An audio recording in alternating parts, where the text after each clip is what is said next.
For finance, if you are a Hex YouTuber, please consider using TikTok. TikTok is the window to virality in 2022. You will receive exponentially higher engagement for your efforts on TikTok in comparison with any other marketing method you can imagine. Algorithmic priority for topics regarding cryptocurrency and finance have already been distributed to big influencers and corporations. On TikTok, it's there for the taking. Hexicans have the opportunity to become the giant crypto and finance influencers if they use TikTok. Should I I have the newsletter here. Do you mind if I read it to you? Yeah, go for it.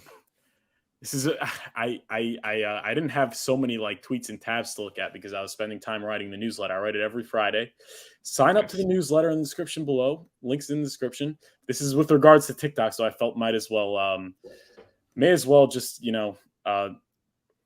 read it to you and get your reaction, because always great insight from you. And I think it is cool to get a newsletter. I think that's like a unique value prop too. I like that.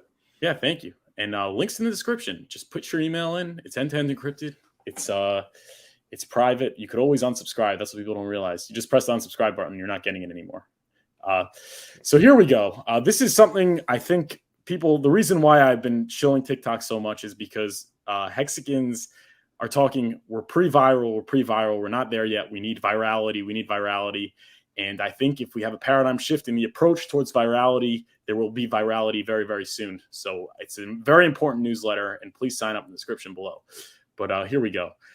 I know that I've been highlighting the importance about building a Hex presence on TikTok and YouTube Shorts, but the more I think about it, the more I come to the realization of how essential it is. Many are stuck in the paradigm that continuous posting on YouTube, Twitter, spamming comments of big influencers and television personalities, NASCAR sponsorships, commercial billboards, postcards, and stickers will inevitably throttle Richard Hart and the Hex community to true virality. Is that true? Perhaps yes. But what people fail to realize is the fact that this pathway to virality is an inefficient use of the precious resources of time and money in the community when it can be achieved far quicker with considerably less time, resources, and energy. How is that, you may ask? TikTok and YouTube Shorts. People are stuck in the 2007 paradigm of YouTube, where seemingly ordinary people were originally receiving millions of followers and views, the likes of Fred, Smosh, Chris Crocker, and Phil DeFranco. But people need to accept that those days are over. News agencies, celebrities, and institutions finally figured it out.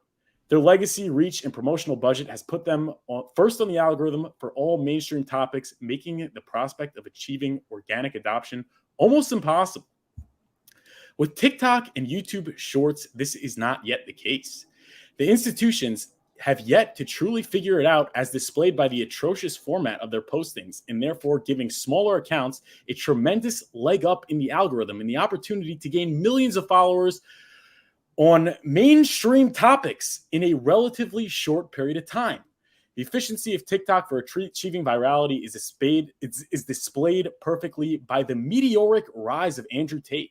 Despite being banned from every social media platform, his fans continue to post his content to the point where he has become arguably the most famous person in the world. Do Andrew's fans grovel to Piers Morgan, Tucker Carlson, and Aiden Ross to have him on the show? No, quite the contrary. These figures approach him because they are aware of his fame and they want a piece of it. Why haven't Hexicans figured this out yet, you ask? Why haven't Hexicans figured this out yet, you ask? Tate's audience is of a younger demographic consisting mainly of teens and 20s, while Hexicans are mainly in their 30s and 40s. Hexicans are of the cream of the crop in terms of intellect and intelligence, but it is important to understand that we do not possess the savvy social media fluency of the younger generation. It is important to highlight that the efforts of Hexicans in the comment section and Twitter threads are noble and have certainly gone a long way, but it is important to accept the fact that it is an inefficient use of resources in comparison with the mass TikTok campaign of Andrew Tate and his followers. The Hex community prides itself on not sucking middleman D. And regarding crypto, this is in fact true. However, when it comes to marketing and onboarding, nothing can be further from that. While the efforts to bring Richard Hart to the mainstream may be effective and noble, the expense of groveling and spamming is demeaning, provocative, and most importantly, unnecessary, given the opportunity of TikTok and YouTube Shorts as displayed by Tate and his followers.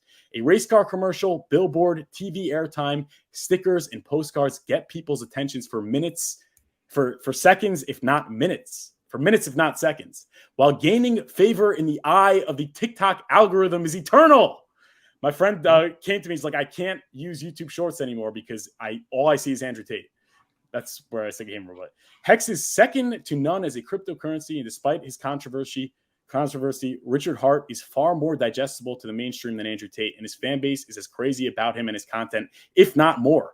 Based on the current outlook, I see zero reason why this would not be a successful road to virality and ripe for the taking. The only question is whether we do it or not. Richard Hart possesses knowledge and intelligence so valuable that the idea of begging and groveling middlemen for clout lacks dignity and is perhaps unbecoming of someone of his stature. Through TikTok and Shorts, we can add value to the point that they will come begging to him. Your thoughts on that, Richard Hart, My shorts on RHMax. Yeah, I definitely think so. The only thing about TikTok, I will say that I think you're right as far as it hasn't been the potential for, thank you for that. 888 followers. Nice. That's a very lucky number. Just want to say, if you get to 1,000, you could live stream.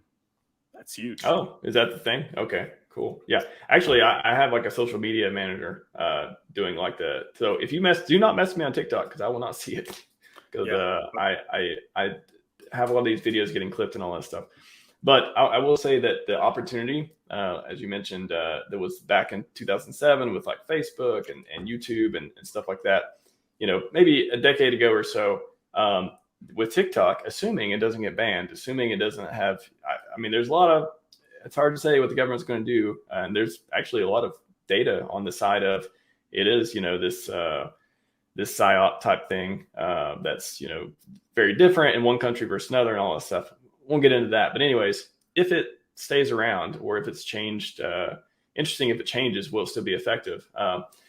But I think there is a lot of opportunity there as far as it hasn't got saturated with content or creators. There's a few that have, really been able to use it to get like millions of followers and stuff like that, and it's just an effective platform for certain kinds of, for reaching out to people, whether it's healthy or not, and in the social aspect over time, all that stuff.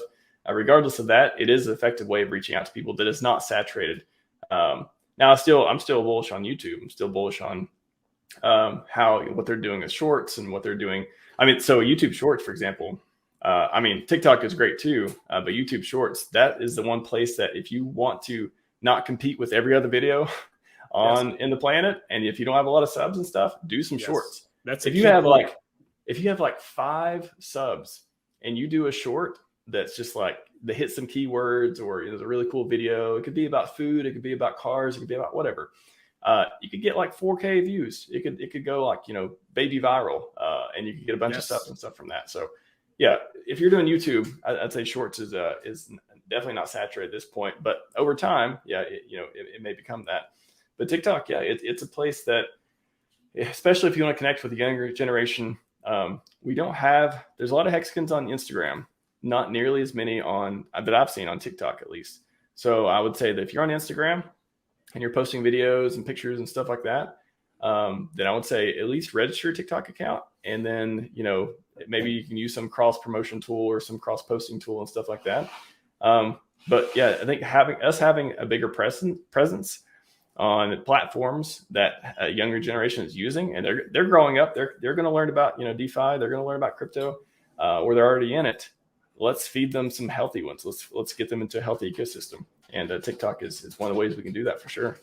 Yeah, that's beautifully said. And the thing I brought up, so like, let's look at like a mainstream account. So I was looking at CNN, right? Look at their TikTok posts. They're atrocious. They're atrocious. They haven't figured it out yet. They haven't realized they haven't realized like how important it is, how it's, they're always behind. That's what I keep saying. The institutions, they were behind on Bitcoin. They came late. They were behind on social media. They came late. I mean, that was really what brought Trump into power, into his presidency, was social media savvy. And those days have passed. I'm saying, that YouTube virality. And the reason why is because you get last dibs. And that's why YouTube Shorts is so good, because when you're scrolling YouTube, when people just go for like those clips on YouTube, they're, those 10 minute clips, whatever, they already have a topic in mind. They have a content creator in mind.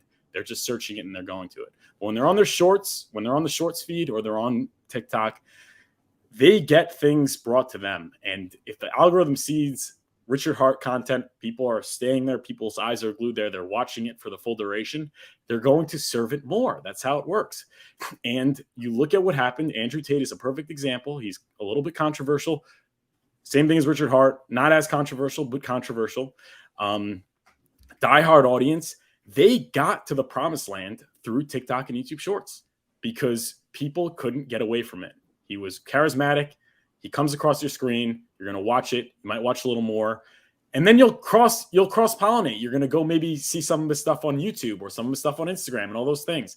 And it just really provides a great base. And we could easily get to that point where my friend calls me and says, hey, I don't use TikTok anymore. I get too much of this Richard Hart guy. I get too much of this Hex content. It's very attainable with such a community that's so active on social media. They just have to focus some of the resources there. A fraction, it will go so much further on TikTok. Whatever you're doing, whatever efforts you're putting into Twitter or YouTube are awesome, but they will go so much further on TikTok and Twitter. It's like, you want virality? You don't have to go and spam these influencers. Let them come to us, honestly. And I'm not saying you shouldn't do it. It has gotten places. It has done good, but per capita, it's not as effective and it's not as dignified as TikTok and YouTube Shorts. That's really my take. What are your thoughts on that? It just made me think of some ideas. First of all, I was trying to think of something around Richard and like not a Subway commercial. This is not a joke about his weight. I'm just trying to think of like somewhere where he can like eat food, because people like seeing people eat food, for whatever reason. They're scrolling through shorts and they're scrolling through TikTok and all this stuff. It's either like eating food or doing something ridiculous or like racing some car and stuff like that. So if we could get him like in some sort of like race, with his cars, or he's like, I don't know, like somebody makes some like hex.com cookies or something, or like opening the cookies, or somebody, I don't know, delivers like this huge like wedding cake, but it's got like Richard's face painted on it. And, somebody just like sticks their hand in it and just eats it, stuff like that. Like the more it's almost like outrage marketing, but like a very light version that fits within the profile of people who are scrolling through, watching these shorts and watching these TikTok videos and stuff. So I think food is the one demographic, funny enough, that like, I don't know, it could just be like you eating a cookie and then like you eat it and then like, hex.com, save yourself. Like, I don't know, it's like just different ideas like that, just to get people's attention and get like, it could be funny, it could be informational, it reminds me of Dixon Piper, talks about Twitter. I had him on the show a few months ago and learned a lot on that show. One of my favorite episodes. And he talked about, if you have a profile, if you have a media account in some way, you want to be either funny or informative. You want people to either come to you because they want to be entertained, or they want to, sub to you, follow you, whatever, because they use you for information. And if you can be both, you got a great chance to blow up. So that's what I would say for people who want to go promote Hex.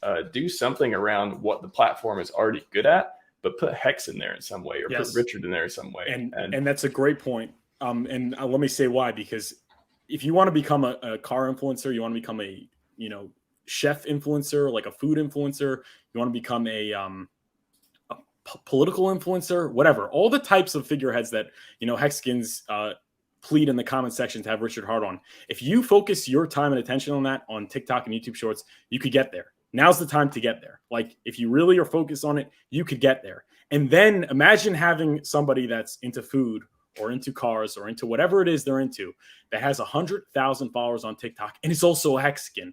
It's like, this is such great demographic outreach. And if you don't want to put yourself out there, you could just arbitrage my clips. Not that I'm putting myself in the same category, but Richard Hart or RHMax, if you're okay with that. DM the content creator first if you're not sure. But this is the opportunity to get footing, to get a stronghold, to be a big influencer and promote Hex, before it's too late, before YouTube, before CNN, MSNBC figure it out. before they, before CNN starts making food videos. Yeah, exactly. No, news videos. The Food Network, they don't post on TikTok, or at least they don't do it well. So that's why all these small influencers, they understand. Food Network is not in. Yeah. They're not in yet. They're the institution. They're not in yet. They're the institution. Exactly. They're the institution. Like, you look at their videos, these television networks, their videos are still 1920 by 1080. They're not even in the right format. They don't have the catchy. They don't have the catchy, subtitles and graphics and things like that these savvy young bucks, these young bucks have. It's like, if you new money from the young bucks. Yeah. If you take that effort to figure it out, if you take hold on just a second. Mom, meatloaf. Mom, meatloaf. Okay, sorry, I had to send a message out there. I'm getting hungry.